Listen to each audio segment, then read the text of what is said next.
I'd avoid the hiking trails at Cherry Hill's Bluff if I were you. By TheJesseClark.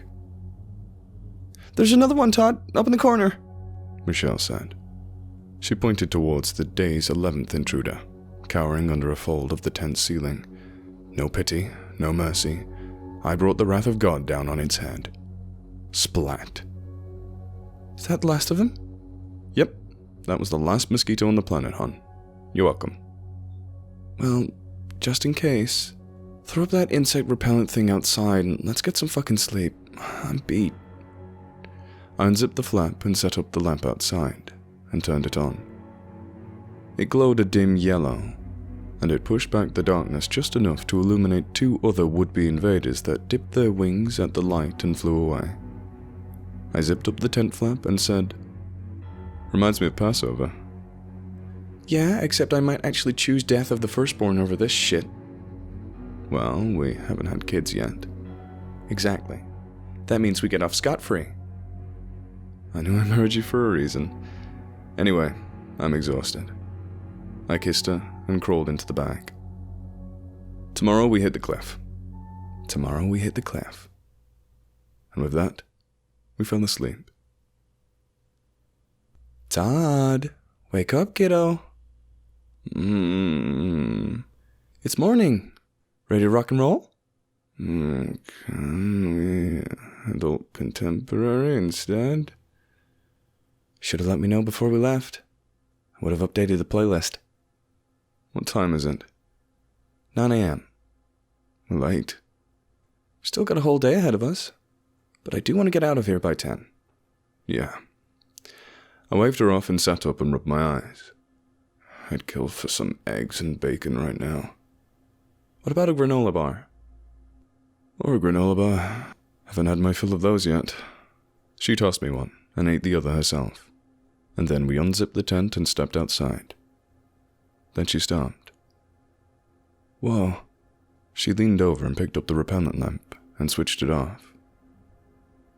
How old did you say this thing was? Brand new, I got it last week. Did you get it at a scratch and dent auction? She showed me a large chip along the middle of the glass that definitely hadn't been there before, and which was covered in the unmistakable brown smears of mosquito blood. I took it from her and turned it over in my hands.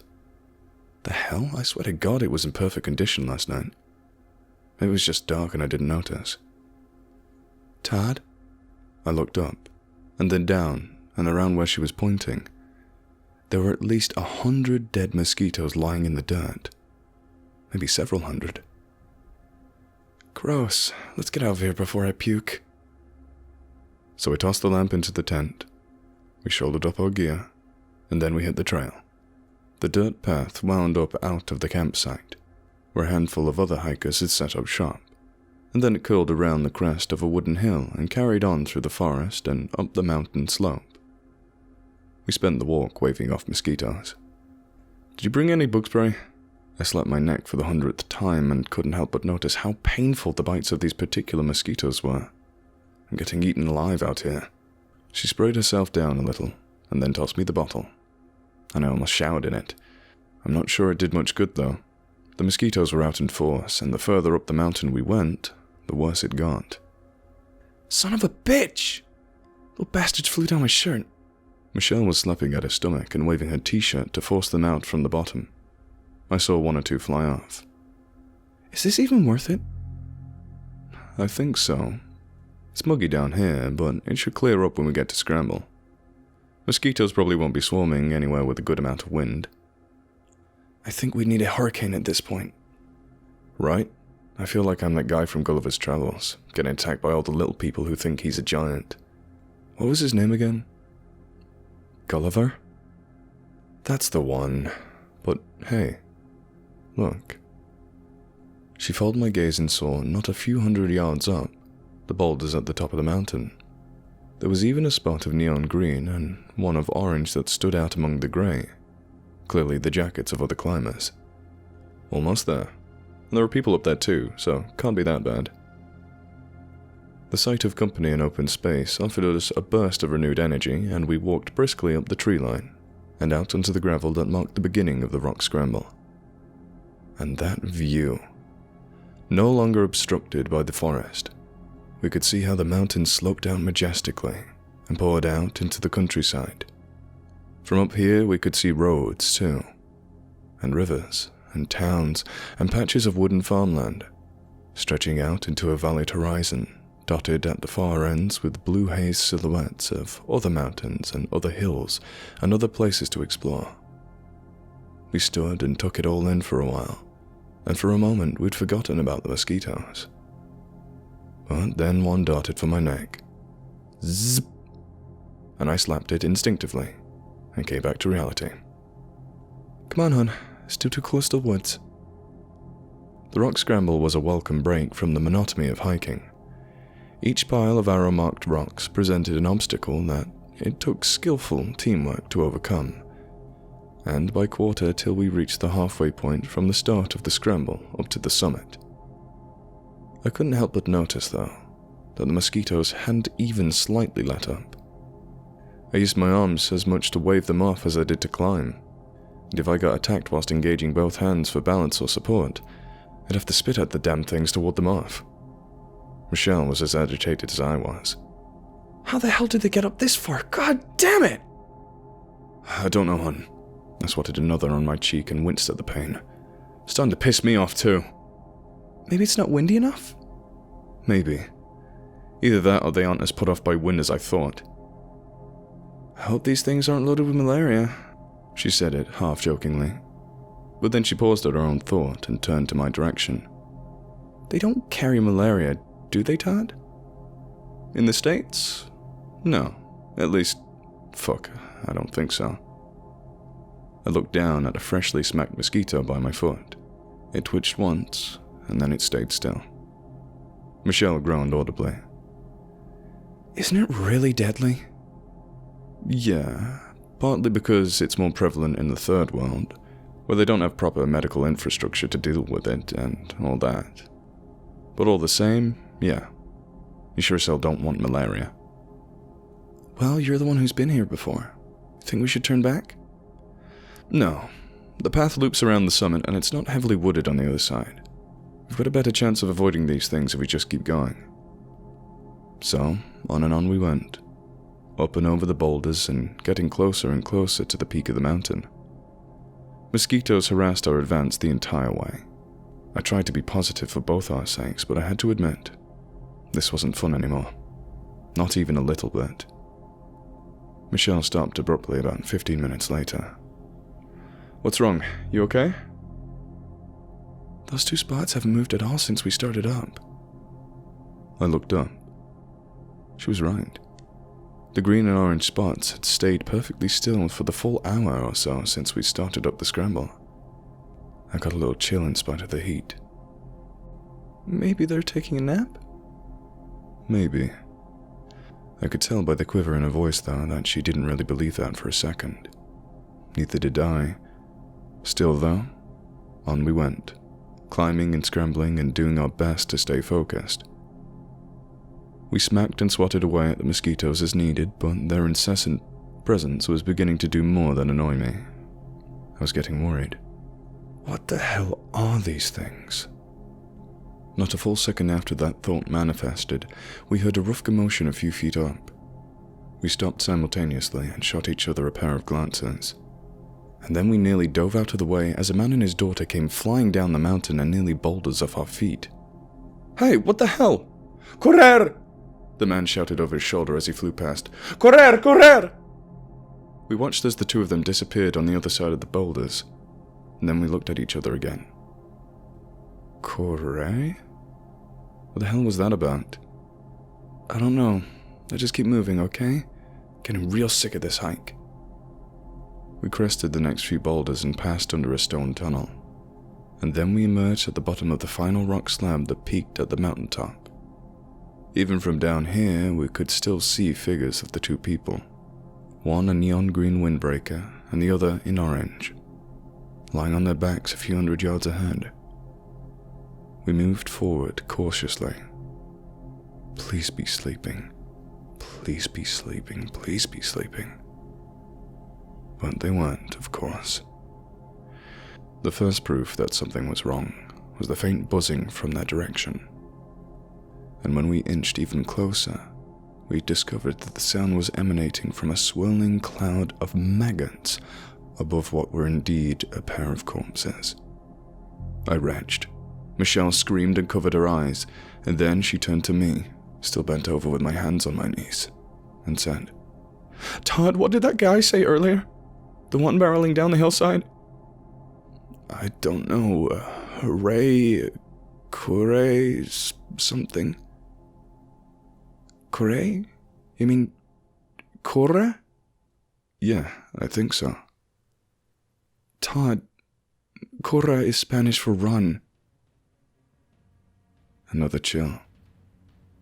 I stood up and blinked, and then took another glance over at the corpses. Then it hit me. Those aren't maggots. "Michelle, we have to go now." "What?" "We have to go. Come on!" As if on cue, the cloud of mosquitoes lifted up from the corpses and began drifting aggressively in our direction. Michelle shrieked again, and we took off down the mountain the way we'd come. We leapt over small boulders and slid down bigger ones, risking twisted ankles and broken bones, and then we hit the pay dirt on flat ground and launched ourselves onto the tunnel. Behind us we could hear the howl of incoming mosquitoes that was only amplified by the acoustics of the rock ceiling. "Come on!" I reached down and yanked Michelle up out of the tunnel, and we hoofed it back over towards the slab at the start of the scramble. I stole a glance over my shoulder as we fled and confirmed the intuition that the things were gaining ground rapidly. Faster. Faster, damn it, must go faster! I pumped my arms and legs in sequence as fast as I could go, and Michelle did the same. And soon, we burst back into the tree line and started half running, half leaping down the dirt and gravel pathway.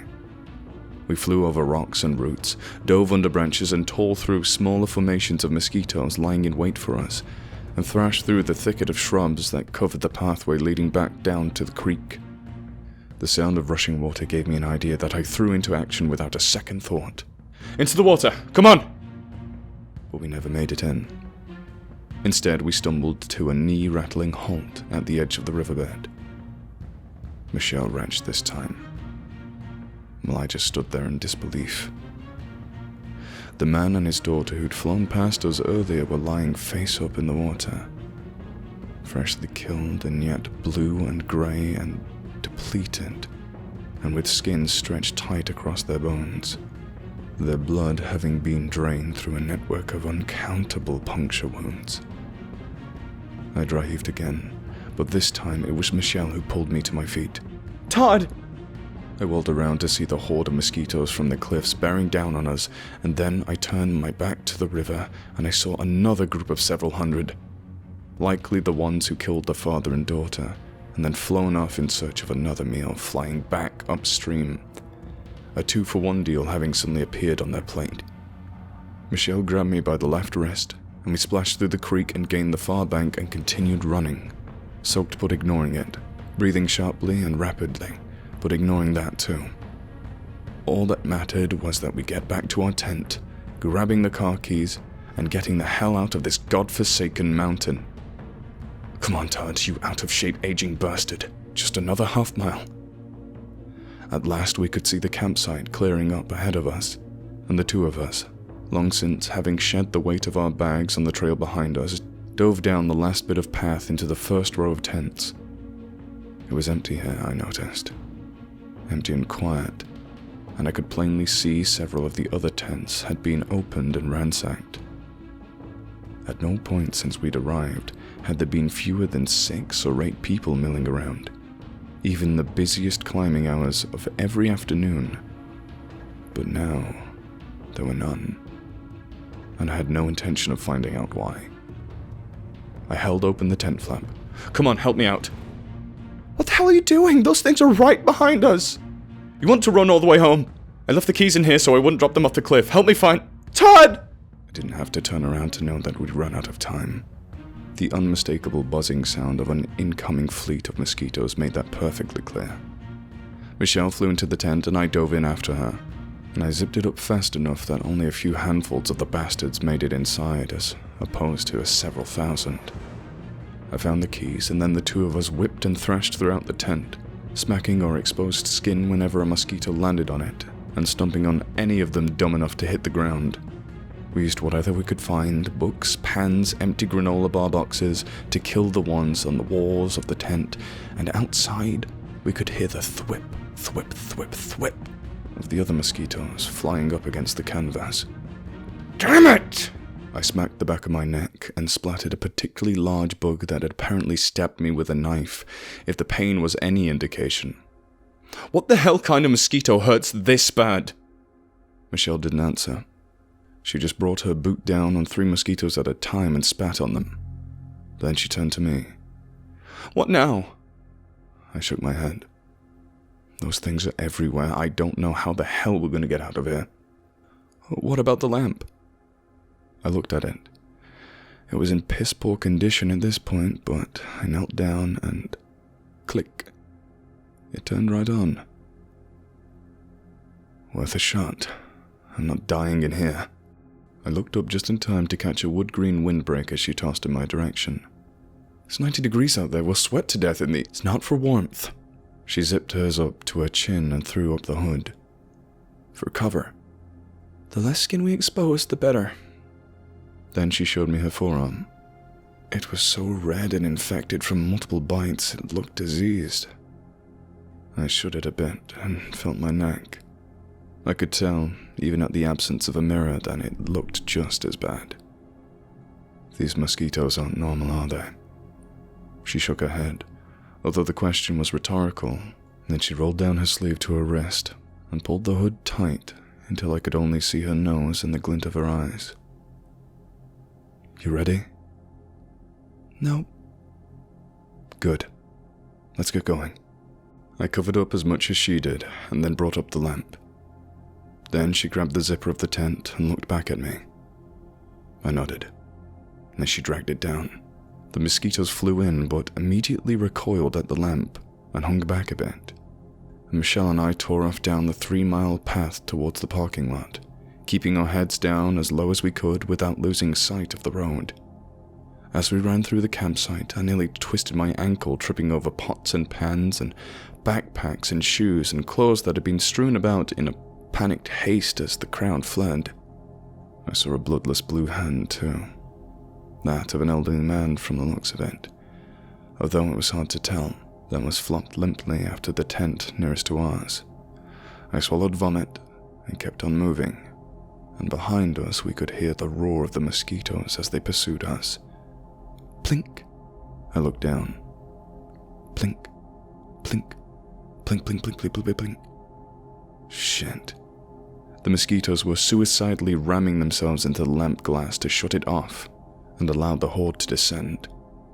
I waved it around a bit as we ran, but they were as incessant as they were determined, and if we didn't make it back to the SUV soon, they'd destroyed the lamp, and then Michelle and I would have ended up like everyone else. So on and on we ran, huffing and puffing and wheezing, her blissfully unaware, and me hoping and praying that the integrity of the glass would withstand the onslaught until we could make it back to the car. Under branches, over rocks and roots and fallen logs, through mud and muck, and underbrush and everything you can imagine. And all the while the mosquitoes bore down on us. We whipped and smacked if they got too close, and at one point I grabbed a fist-sized rock whilst flying past it and chucked it into the cloud of insects behind us. But they didn't blink or even seem to notice. They were driven to fulfill a singular purpose and would either accomplish it or die trying. Todd, Michelle was gasping. Look. I did.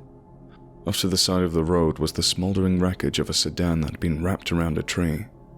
3 of its doors had been hurled open and the interior of it was buzzing with mosquitoes. On the ground we could see fresh corpses too, turned grey-blue with the bloodlessness. Then another figure. A woman in her mid-30s spilled out onto the driver's seat and crawled around on all 4 broken limbs, hacking and wheezing and grabbing at her throat with her good arm. Even from the increasing distance between us, I could see and hear a writhing mass of insects in her mouth. Oh God, Michelle. She's choking on the damn things. We can't just leave her. Are you out of your mind? We could go back and throw her on our backs and we're all dead. I noticed the slur in her words, and I was about to ask, but then I heard a muffled scream, and shot a glance over my shoulder just in time to see a detachment of mosquitoes break off from the cloud pursuing us and descend on the poor woman. I heard another shriek, and heard thrashing, and then I heard nothing but the constant hum of 100,000 buzzing wings. She was gone. And all the while the cloud inched closer and closer, the low hum turned into a roaring, overwhelming, all-consuming buzz. I doubled my efforts.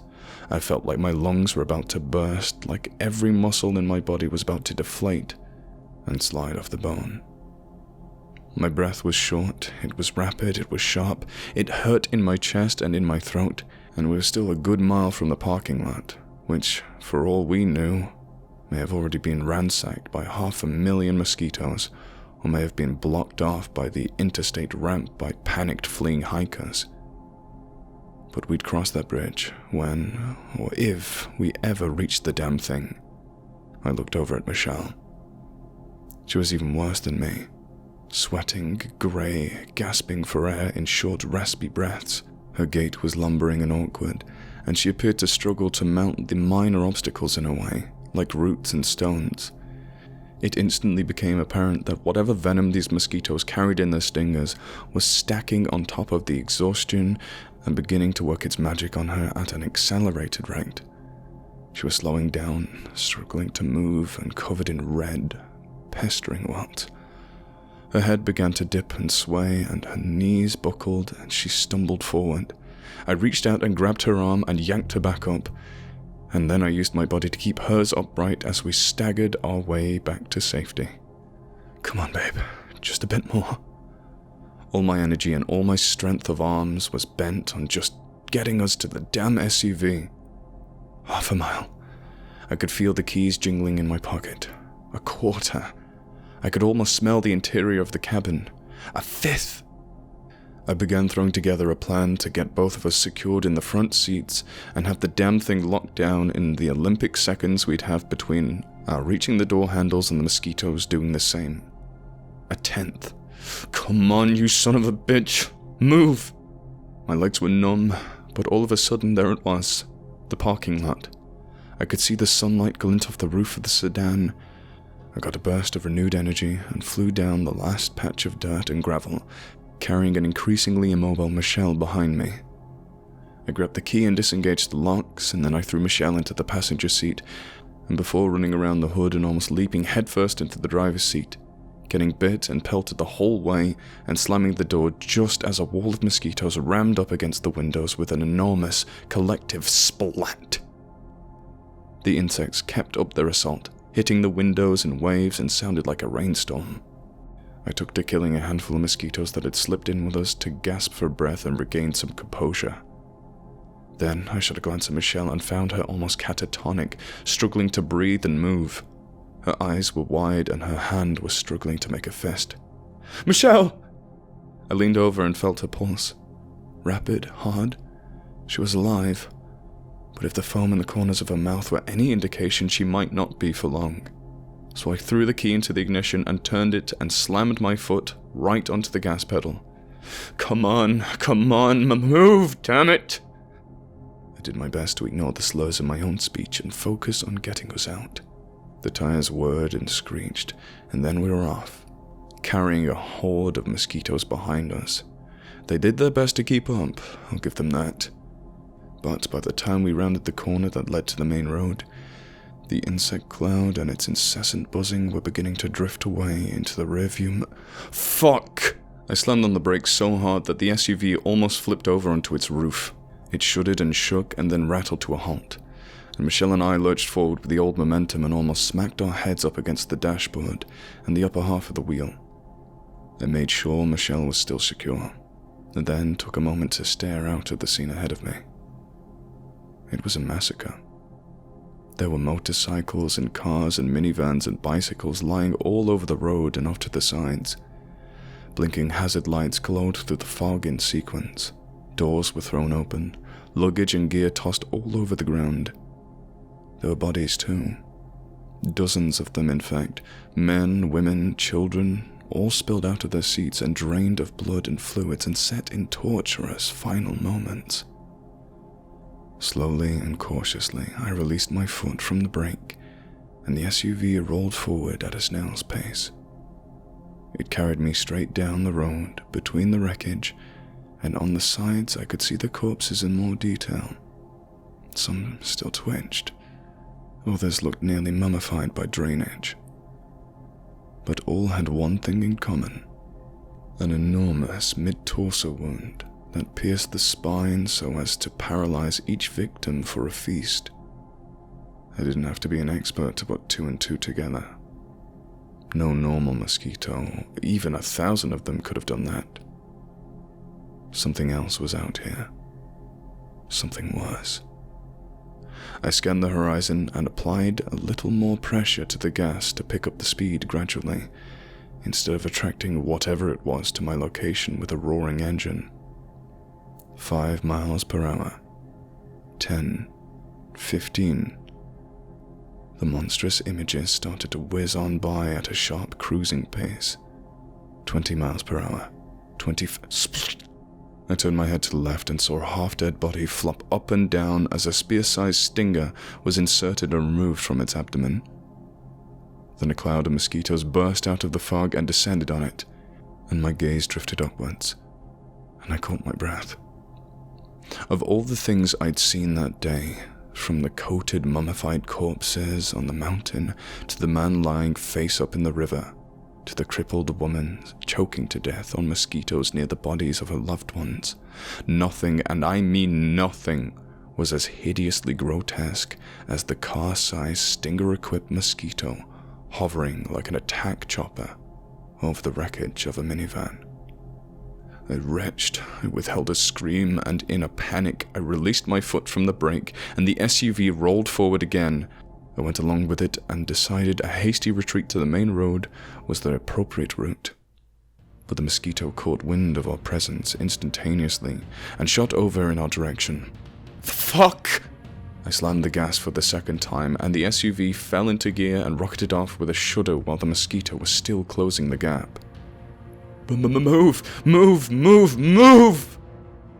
But it was far too quick, and once it reached the SUV, it planted all 6 of its massive, hairy legs onto the rear of the vehicle and beat the air with its wings. I could feel the momentum of the car shift. The tires spun, my foot was on the gas, and the pedal was on the floor, but it was no use. The SUV started to roll backwards with an ear-splittering screech. Then, at the worst possible moment, a fresh horde of mosquitoes swept out of the fog and consumed the front end of the car like a quilt. I threw up the windshield wipers as a desperate countermeasure, but they wouldn't budge under the weight of the assault. Then more mosquitoes piled on to push the advance.